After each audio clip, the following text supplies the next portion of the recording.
স্বাগত জানাচ্ছি খেলাযোগ ফেসবুক লাইভে। This is me Rayan Ahmed এবং শুরু করতে যাচ্ছি আসলে একটা আনন্দের সংবাদ দিয়ে। তা হচ্ছে আমরা কিন্তু আসলে ফার্স্ট হাফের আগে যখন বিরতিতে যাচ্ছিলাম, তার আগে লাইভে কিন্তু যখন ছিলাম, তখন কিন্তু বলছিলাম যে বাংলাদেশ দলের সমস্যা হচ্ছে বাংলাদেশ গোল করতে পারে না, গোল পায় না। কালচারে হয়তো আমাদের ফুটবলীয় কালচারে হয়তো সেটা একটা সমস্যা আছে, যার কিন্তু কিছু অ্যাসপেক্ট নিয়ে কিন্তু আসলে আমার সহকর্মী খালিদ জামিল আপনাদেরকে জানাচ্ছিল। এবং মজার ব্যাপার যেটা, তা হচ্ছে আমরা যখন এই লাইভ শেষ করলাম, জাস্ট বিরতির 2 থেকে 3 মিনিট আগে তখনই কিন্তু আসলে বাংলাদেশ ফাইনালি স্কোর করে বসে এবং ফার্স্ট হাফ কিন্তু বাংলাদেশ শেষ করেছে 1-1 গোলের একটা আসলে ব্যবধান নিয়ে, অর্থাৎ 1-1 গোলের সমতায় ফিরে আর কি। এবং গোলটা করেছেন যিনি, তা হচ্ছে আমাদের মুজিবুর রহমান জনি। উনি কিন্তু একজন মিডফিল্ডার এবং নাম্বার 20।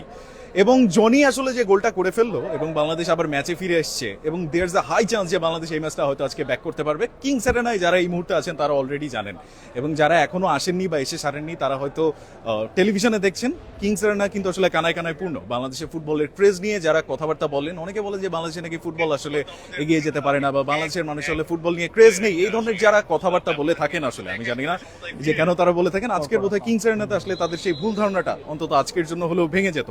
এবং তাদের আসলে কানায় কানায় পূর্ণ সাপোর্টেই কিন্তু আসলে বাংলাদেশ ফুটবল দল, যারা হচ্ছে ফুটবলাররা মাঠে খেলছেন, তারা কিন্তু আসলে শক্তি আসলে ওখান থেকে সঞ্চয় করেছেন এবং সেই রসদে ভর করেই হয়তো গোলটা করে বসলেন এবং দর্শকরা কিন্তু আনন্দে ফেটে পড়েছেন।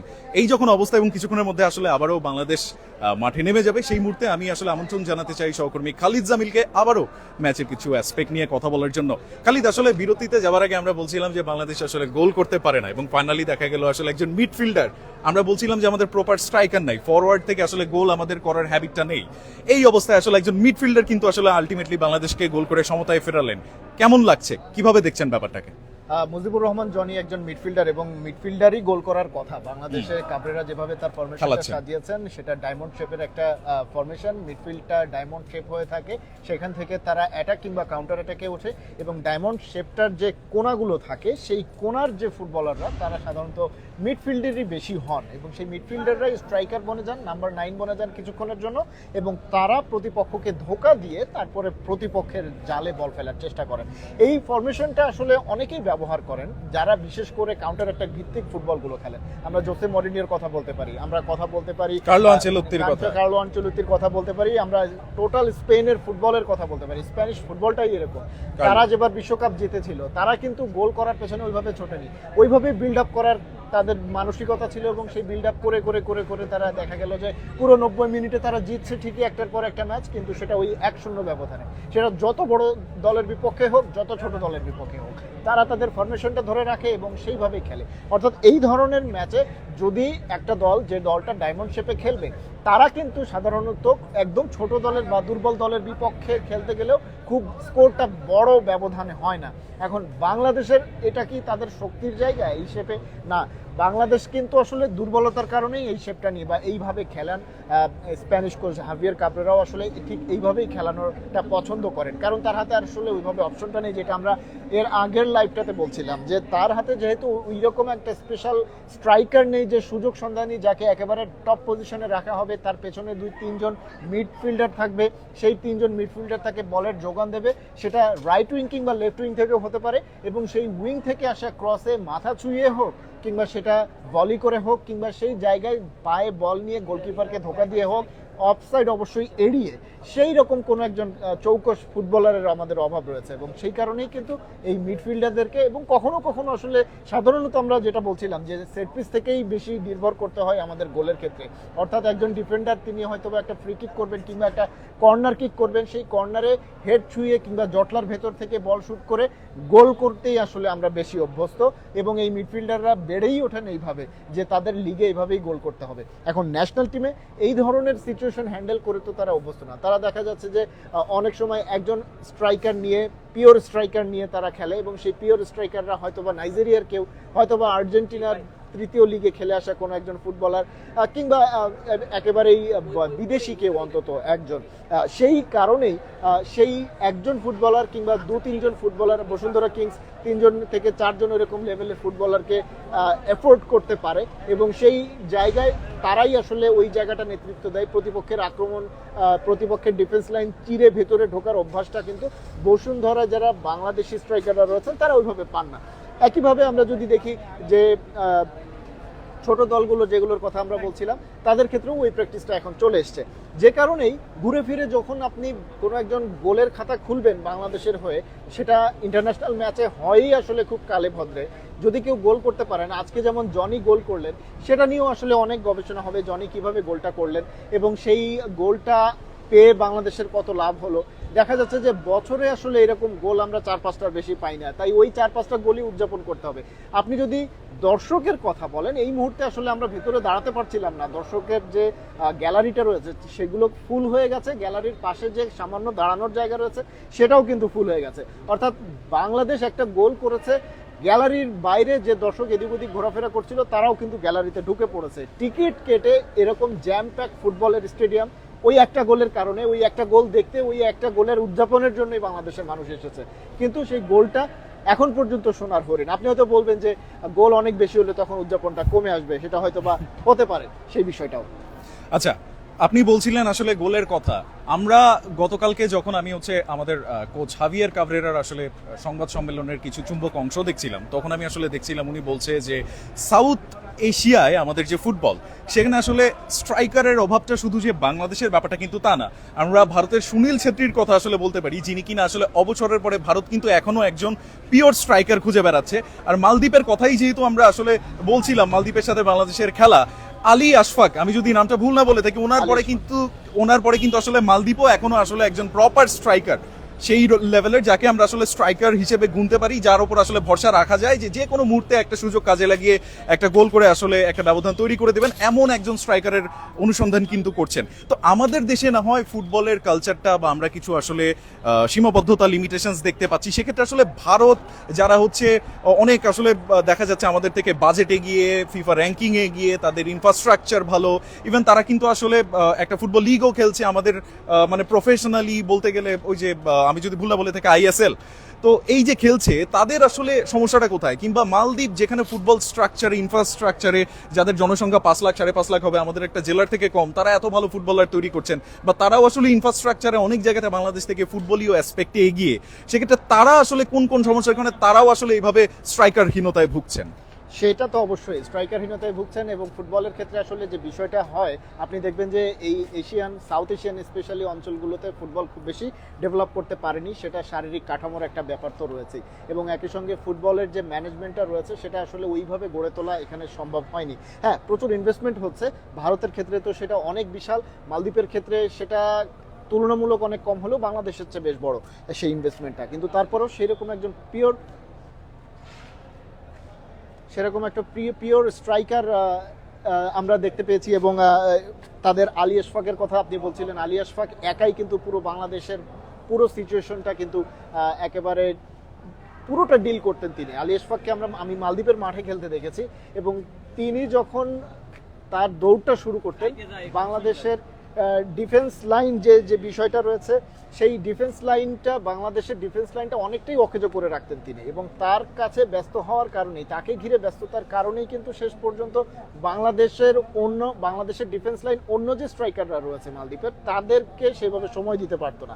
তো একজন এরকম স্ট্রাইকার কিন্তু অনেক কিছু সে অনেক সময় ঘুরিয়ে দিতে পারে। তো সেই বিষয়টা যখন এরকম হয়, তখন কিন্তু আমরা, যদি আপনি যে প্রশ্নটা করছিলেন যে বাংলাদেশ সহ অন্যান্য দেশেরও আসলে এরকম স্ট্রাইকারের সংকটটা রয়েছে, কিন্তু একজন আলী আশফাক যখন পুরো জিনিসটা দখল করে রাখেন, এবং একই সঙ্গে একজন সুনীল ছেত্রী যখন এত বছর ধরে ওই জায়গাটা দখল করে রাখেন, খুব স্বাভাবিকভাবেই ওই জায়গায় ইন করার মতন স্ট্রাইকার কিন্তু তৈরি হয় না।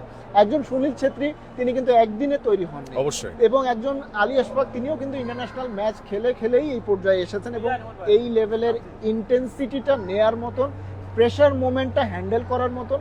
আমি এর আগেও আপনাকে বলছিলাম যে একজন স্ট্রাইকারের কিন্তু সবচাইতে বেশি প্রেশারটা নিতে হয়, কারণ প্রতিপক্ষের ডি বক্সের ভেতরে তাকে যেতে হয়, বলটা নিয়ে ডিল করতে হয়, গোলকিপারকে বোকা বানাতে হয়, এবং সবচাইতে যেটা গুরুত্বপূর্ণ, যে সবচাইতে বেশি ফাউলের শিকারও তাদেরকেই হতে হয়।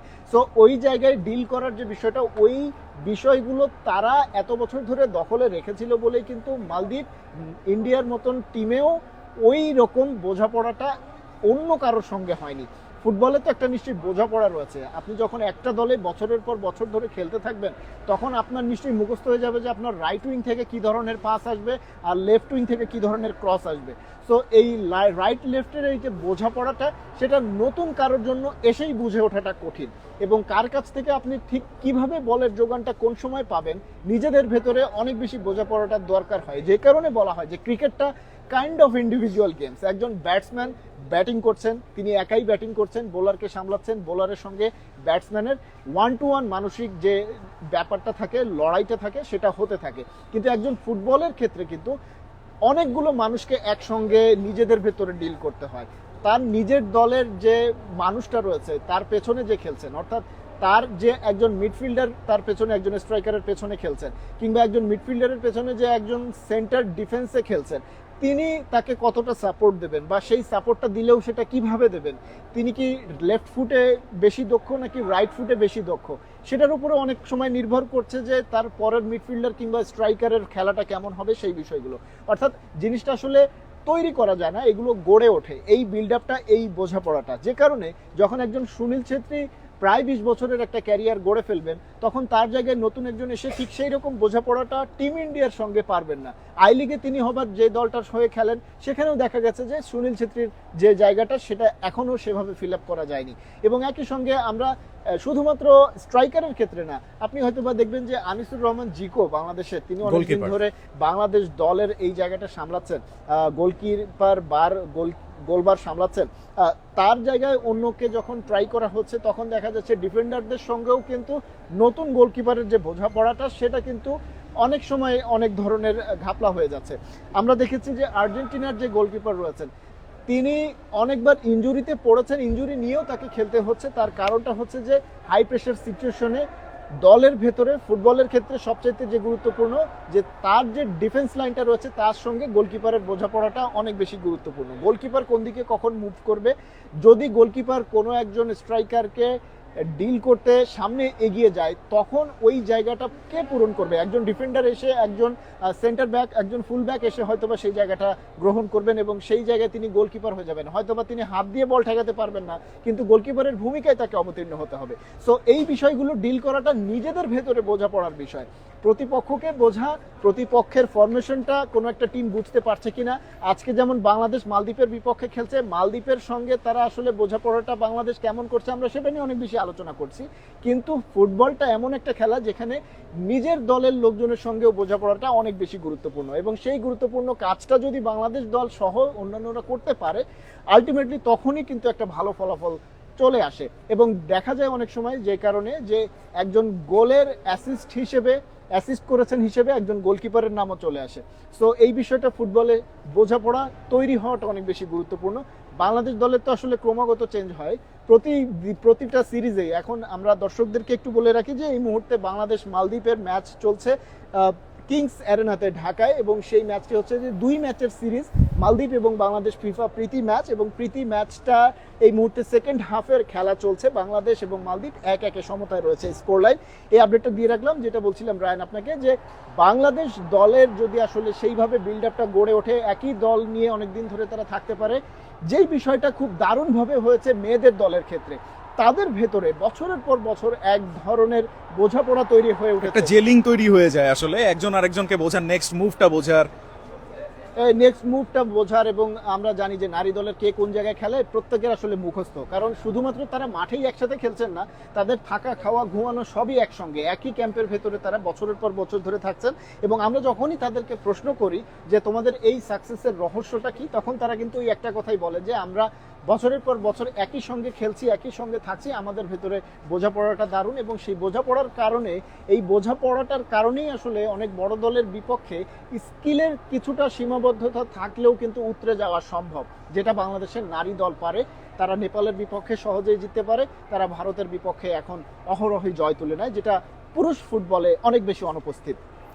খালিদ, যেটা বলছিলেন আপনি যে একটা দেশে একটা ফুটবলীয় আসলে অবকাঠামোর মধ্যে যখন একজন বড় প্লেয়ার লাইক সুনীল ছেত্রী ওনাদের মতো আসলে ফুটবলাররা যখন খেলেন এবং তারা জাতীয় দলে দীর্ঘ একটা সময় আসলে ওই জায়গাটা অকুপাই করে রাখেন, ওই লেভেলে ফুটবলার তৈরি হওয়াটা আসলে টাফ। এবং আমি আসলে এর একটা বাস্তবতার কিন্তু চিত্র আসলে আমরা একটু রিলেট যদি করি, যেহেতু আমরা ফুটবল নিয়ে আলাপ করছিলাম, ইউরোপিয়ান ফুটবলের দিকে যদি একটু তাকাই, আমরা মনে হয় আমরা কিন্তু পর্তুগাল জাতীয় দলের কথা বলতে পারি, যেখানে ক্রিস্টিয়ানো রোনালদো আসলে বেশ অনেক বছর ধরে আসলে পর্তুগালে খেলে যাচ্ছেন। 2003 থেকে আসলে উনি পর্তুগালের জার্সিতে ওনাকে আমরা নিয়মিত দেখে যাচ্ছি এবং এখন কিন্তু আসলে 2024 সাল, প্রায় 21 বছর আসলে উনি পর্তুগালের হয়ে খেলছেন। এই যে সময়টা উনি আসলে ইন্টারন্যাশনাল ফুটবলে অতিবাহিত করেছেন এবং এখন অবধি কিন্তু আসলে পর্তুগালে ক্রিস্টিয়ানো রোনালদোর আমরা যদি সমকক্ষ তো দূরে থাক, আসলে তার কাছাকাছি মানেরও আসলে স্ট্রাইকার যদি বলি পিওর যারা হচ্ছে গোল করবেন এমন স্কোরার কিন্তু আসলে তৈরি হয়নি। বেশ কয়েকবার আসলে ওয়াও ফেলিক্সকে নিয়ে কথা হয়েছে, তারপর রাফায়েল লিয়াওকে নিয়ে কথা হয়েছে, অনেকেই কিন্তু এসছেন, কিন্তু বেশিরভাগ সময় আসলে কিন্তু পর্তুগালে ক্রিস্টিয়ানো রোনালদো না থাকলে যে মানুষটা গোল করে যান তিনি হচ্ছে ব্রুনো ফার্নান্দেজ অথবা বার্নার্দো সিলভারা। তো এই যে একটা সিচুয়েশন, এই যে একটা আসলে বড় খেলোয়াড় তৈরি হলে সেই জায়গাটা অকুপাইড থাকার কারণে অন্য আরেকটা খেলোয়াড় তৈরি না হওয়া, এইটা আসলে কি ব্যাপারটা এমন যে শুধু আমাদের দেশে না সব জায়গায় হচ্ছে। যেমন আমরা যদি এবার একটু ক্রিকেটের দিকে যাই, ফুটবলের ম্যাচের মধ্যে যদিও আমি একটু রিলেট করি যে সাকিব আল হাসানের যাওয়ার পরে আসলে সাকিব আল হাসান যতদিন বাংলাদেশ দলে ছিলেন ওনাকে রিপ্লেস করার মতো বা ওনার সমকক্ষ আসলে কিন্তু কোনো অলরাউন্ডার এখনো তৈরি হয়নি। আমরা যদি ইম্প্যাক্টের জায়গা থেকে বলি আর কি, বিভিন্ন হয়তো অনেকে আমরা মাঝে মাঝে দেখেছি ওয়ান ম্যান শো, কিন্তু আসলে এন্ড অফ দ্য ডে ইম্প্যাক্টের জায়গা থেকে ওনাকে রিপ্লেস করার মতো কিন্তু আসলে এখনো সেরকম ক্রিকেটারও আমরা দেখিনি। তো এই যে একটা কালচার, সেক্ষেত্রে আসলে মানে আসলে এখানে সলিউশনটা কি, বা এখানে আসলে কি করলে যে আমরা একজনকে খেলিয়ে যাচ্ছি যেহেতু তিনি সফল অলরেডি একটা ফরম্যাটে বা একটা জায়গাতে, সেই জায়গায় আসলে বিকল্পটা কি, ম্যাচ টাইমটা কিভাবে পাবে বা কিভাবে পাওয়া সম্ভব? সেখানে কি আসলে ঘরোয়া অবকাঠামোটা মানে খুব স্ট্রং হতে হবে? কারণ না হলে আসলে তিনি খেলবেনটা কোথায়, ম্যাচ টাইমটা কোথায় পাবেন, স্কোরিং এর সেই অভ্যাসটা আসলে কোত্থেকে তৈরি হবে? সেই অভ্যাসটা আসলে তৈরি হওয়াটাও বেশ গুরুত্বপূর্ণ, কিন্তু এটা আসলে ক্রিকেটের ক্ষেত্রে না, যে কোনো গেমের ক্ষেত্রে আপনি দেখবেন যে শ্রীলঙ্কার একটা জেনারেশন চলে যাওয়ার পরে শ্রীলঙ্কার ক্রিকেটটাই অনেকটা নিচে নেমে গেছে। আপনি যদি দেখেন বাংলাদেশের পঞ্চপাণ্ডবরা যখন একে একে বিদায় নেওয়া শুরু করলেন, তখন থেকে কিন্তু বাংলাদেশের পারফরমেন্স কি সেটা কিন্তু আপনি দেখতে পাচ্ছেন। অর্থাৎ আমরা বারবার বলছি সিনিয়র ক্রিকেটারদের সঙ্গে জুনিয়রদের মিশেল ঘটাতে হবে, তাদের রিপ্লেস করতে হবে, আলটিমেটলি সেটা কিন্তু হচ্ছে না। আমরা সাকিব আল হাসানের কথাই শুধু বলছেন আপনি, কিন্তু তামিম ইকবাল একজন বাংলাদেশের ওপেনার, তার কি একজন বিকল্প বাংলাদেশ এখনো পর্যন্ত পেয়েছে? আপনার এক এক ফরম্যাটের এক এক ম্যাচে এক এক সিরিজে আপনি এক এক জোড়া ওপেনার নামাচ্ছেন এবং সেই ওপেনারদেরকে পরের ম্যাচেই আবার দেখা যাচ্ছে ফিনিশার বানিয়ে দিচ্ছেন। অর্থাৎ আলটিমেটলি সেই বিষয়টা কিন্তু পাওয়া যাচ্ছে না। এবং একই সঙ্গে শুধুমাত্র বাংলাদেশের ক্ষেত্রে এই বিষয়টা নয়, আপনি সচিন টেন্ডুলকার যখন সে বিদায় নিয়েছেন কিংবা মহেন্দ্র সিং ধোনি যখন বিদায় নিয়েছেন, সেই জায়গাগুলো আসলে কে ফিল আপ করেছে? হার্দিক পান্ডিয়ার মতন ক্রিকেটাররা কি করতে পেরেছেন? পেরেছেন বলতে পারবো, কারণ ইন্ডিয়া বিশ্বকাপ জিততে পেরেছে, কিন্তু সেই বিষয়টা আসলে একজন ফিনিশার রোলের কারণে পেরেছে, বিষয়টা তো এরকম নয়। বলছিলাম যে ক্রিকেটের সঙ্গে আসলে আপনি ফুটবলকে মেলাতে পারবেন না, কারণ ক্রিকেট অনেকটা আসলে ইন্ডিভিজুয়াল গেম। অনেকটা বলছি এই কারণে যে কিছু কিছু ক্ষেত্রে টিম ওয়ার্ক রয়েছে অবশ্যই, সেটা ঠিক আছে, কিন্তু অলমোস্ট অনেকটাই এখানে কিন্তু ইন্ডিভিজুয়াল পারফরমেন্সের উপরে অনেকখানি নির্ভর করে। অর্থাৎ সচিন টেন্ডুলকার যেই দায়িত্বটা পালন করতেন, সেই দায়িত্বটা হয়তোবা অনেকখানি বিরাট কোহলিও পালন করে দিতে পারবেন। রাহুল দ্রাবিড় যে দায়িত্বটা পালন করেছেন, সেটা পরবর্তী জেনারেশনে এসে মহেন্দ্র সিং ধোনি হয়তো বা কিছুটা পালন করতে পারবেন, কিন্তু একজন ক্রিস্টিয়ানো রোনালদো যে কাজগুলো করে গেছেন, তার সঙ্গে দলের বাকিদের যে বোঝাপড়াগুলো ছিল, সেই বোঝাপড়াটা কিংবা সেই লেভেলের কোনো পারফর্মার, তো আমরা ধরলাম যে ক্রিস্টিয়ানো রোনালদো ইনসেন লেভেলের একজন পারফর্মার, তার লেভেলের পারফর্মার পর্তুগালে আর কখনো আসবে না, ধরে নিলাম আমরা সেটা। কিন্তু সেই ভ্যাকেন্সিটা যখন পূরণ করার জন্য আপনি অন্য একজনকে রিপ্লেস করবেন, স্কিলের দিক থেকে তো একজন কাছাকাছি মানুষ সেটা তো হতে হবে, এটা একটা বিষয়, কিন্তু স্কিলকে ছাপিয়ে অন্য একটা বিষয় অনেক সময় চলে আসে, সেটা হচ্ছে যে দলের বাকিদের সঙ্গে তার কি বোঝাপড়াটা ছিল সেটা। এবং একই সঙ্গে আপনি যেটা বলছেন যে এই বিল্ড আপ করাটা, এই যে তৈরি করাটা, এটা কি কখনো তৈরি হবে না? আসলে দেখেন, বিপ্লব তো আসলে শত বছর পর পর আসে, বিপ্লব প্রতিদিন আসে না। এরকম একজন লিজেন্ড, একজন রোনালদো, একজন ক্রিস্টিয়ানো রোনালদোর পর একজন লিওনেল মেসি, একজন ম্যারাডোনা, একজন পেলে, এরা প্রতিদিন আসবে না। অবশ্যই এই বিষয়টা মেনে নিয়ে কিন্তু এগিয়ে যেতে হবে। এখন আমরা যদি বলি যে লিওনেল মেসি একা হাতে বিশ্বকাপ জিতিয়েছেন আর্জেন্টিনাকে, সেটা যেমন এক ধরনের সত্যি যে তিনি পুরো দলটাকে উজ্জীবিত করতে পেরেছেন। ক্রিস্টিয়ানো রোনালদো কিন্তু অনেকটা পুরো দলকে উজ্জীবিত করে ইউরো জিতিয়েছিলেন। পর্তুগাল যে ইউরো জিততে পারে এই বিশ্বাসটাই তাদের ভেতরে ছিল না। এই লিজেন্ডরা বিশ্বাসগুলো তৈরি করে দিয়ে গেছেন। এখন সেই বিষয়গুলো বিশ্বাস করে যদি তারা এগিয়ে যেতে পারে, তখন হয়তোবা লিওনেল মেসির মতন একজন স্কিলফুল ফুটবলার আর্জেন্টিনা কখনো পাবে না, একজন পর্তুগাল কখনো পাবে না ক্রিস্টিয়ানো রোনালদোর মতন একজন দুর্দান্ত নাম্বার 7কে। কিন্তু সেই বিষয়গুলো, সেই স্কিলটাকে ওভারল্যাপ করে তারা নিজেদের মধ্যে বোঝাপড়া করে দুইজনে মিলে সেই কাজটা হয়তোবা করতে পারবে। একজন ব্রুনো ফার্নান্দেজ হয়তোবা আরেকজনের সাপোর্ট নিয়ে রোনালদোর সমান একটা আউটপুট দিতে পারবে। সেই বোঝাপড়াটা বাড়ানো জরুরি এবং একই সঙ্গে ওই লেভেলের স্কিলটা অর্জন, গড গিফটেড যে বিষয়টা রয়েছে সেটা অর্জন করা সম্ভব না হলেও কাছাকাছি যাওয়ার চেষ্টা করতে পারা। নতুন একজন নাম্বার 7 হয়তোবা আসবে, সেই নতুন একজন নাম্বার 7 হয়তোবা একা রোনালদোর মতো কিছু করতে পারবেন না, কিন্তু আরেকজনের সহায়তায় তার সাইডের, তার লেফট উইংয়ের সঙ্গে সাথে নিয়ে তিনি হয়তোবা আরেকটা ইউরো পর্তুগালকে জেতাতেই পারেন। ধন্যবাদ খালিদ।